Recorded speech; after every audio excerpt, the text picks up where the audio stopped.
AT&T CEO's Memo, 5 Key Insights into Corporate America's Future. CEOs are no longer tiptoeing around tough topics. In a stark and straightforward message to the management team at AT&T, a company with over 140,000 employees, CEO John Stankey minced no words. Commit to adjusting your own behaviors. This directive came approximately 7 months after the company enforced a stringent return-to-office policy, amid what Stankey describes as a significant cultural transformation. Stankey's 2,500-word memo provides a rare and detailed glimpse into the mindset of a CEO navigating a period of significant change. It's not just relevant for AT&T employees. It offers valuable insights for anyone interested in how large established companies are adapting and innovating in today's rapidly evolving business landscape. For those who want to dive deeper, Business Insider has published the full memo here. www.businessinsider.com/ATT CEO John Stankey email employee feedback survey RTO policy 2025-8. CEOs are speaking plainly about change. Stankey's direct tone reflects a broader trend in corporate leadership. Executives are becoming more candid in their communications with staff, especially when it comes to major changes like return-to-office policies or the integration of AI. Stankey made it clear, if a self-directed, virtual, or hybrid work schedule is essential for you to manage your career aspirations and life challenges, you will have a difficult time aligning your priorities with those of the company and the culture we aim to establish. This kind of straightforward communication is becoming the norm. For example, Amazon CEO Andy Jassy told his employees in 2023 that if they couldn't commit to working in the office, they might not have a future at the company. It's past the time to disagree and commit, he said. And if you can't disagree and commit, I also understand that, but it's probably not going to work out for you at Amazon because we are going back to the office at least 3 days a week, and it's not right for all of our teammates to be in 3 days a week and for people to refuse to do so. Jassy later extended the mandate to 5 days a week. In June, Jassy was equally blunt about the impact of AI on the workforce. In the next few years, we expect that this will reduce our total corporate workforce as we get efficiency gains from using AI extensively across the company, he wrote.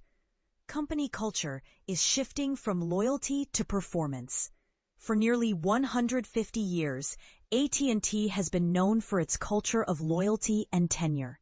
However, Stankey is steering the company away from these traditional values. This shift can be characterized as moving away from an orientation on hierarchy and familial cultural norms and towards a more externally focused and competitive market-based culture, he explained. This shift mirrors the performance-driven culture that has become prevalent in tech hubs like Silicon Valley. Microsoft's Chief People Officer, Amy Coleman, echoed this sentiment in a message to managers in April. We're rolling out new and enhanced tools to help you accelerate high performance and swiftly address low performance, she wrote. Our goal is to create a globally consistent and transparent experience for employees and managers, subject to local laws and consultation. Stankey emphasized that performance will be the primary metric for an employee's longevity at the company. I know change like this is difficult and can be unsettling for some.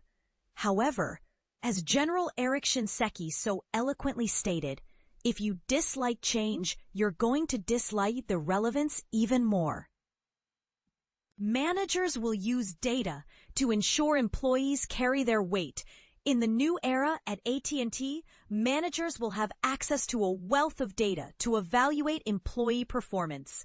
In addition to information from performance reviews, peer feedback, assessments, work history, and certifications, we analyze patterns of behaviors from broad cohorts, aggregated data, Stankey wrote. This allows leaders to identify behaviors that are obvious outliers and determine if they align with our stated priorities and employment expectations. Outliers will be addressed to ensure fairness to the majority of employees who consistently support their colleagues and deliver results. Amazon took a different approach by reducing the number of managers to flatten the organizational structure, pushing individuals to take more responsibility. If we do this work well, it will increase our teammates' ability to move fast, clarify, and invigorate their sense of ownership, and drive decision-making closer to the front lines, Jassy said. Returning to the office is seen as essential for collaboration. Stankey believes that AT&T's push for change is driven by the need for interdepartmental collaboration. Collaboration and predictable presence improve each team's ability to execute effectively on large, complex projects, he said. To achieve this, employees must work in person, together, during common hours. Many executives share this belief. Starbucks CEO Brian Niccol told staff last month that returning to the office allows employees to share ideas more effectively, creatively solve hard problems, and move much faster. We understand not everyone will agree with this approach, Niccol wrote. But as a company built on human connection, and given the scale of the turnaround ahead, we believe this is the right path for Starbucks. Practical challenges with return-to-office mandates. While the intention behind return-to-office policies is clear, they often come with practical challenges. Some AT&T employees have reported issues such as a lack of desks and parking spaces. One employee at the company's Atlanta office said the working environment had deteriorated as more employees returned. Others found parking to be a significant challenge. Stankey acknowledged these concerns in his memo under a section titled Capabilities to Do Your Job. You deserve tools, processes, and capabilities that help you serve our customers effectively without being hindered by internal process friction or system constraints, he wrote. Dell faced similar issues after implementing its return-to-office mandate in January. When the policy took effect in March, it led to lots of in-office politics, according to one program manager at the company. But here's where it gets controversial. While many executives believe that in-person collaboration is crucial for success, others argue that remote work can be just as effective, if not more so, in certain contexts. What do you think? Should companies prioritize in-person collaboration? Or is there a better way to balance productivity and flexibility? Share your thoughts in the comments below.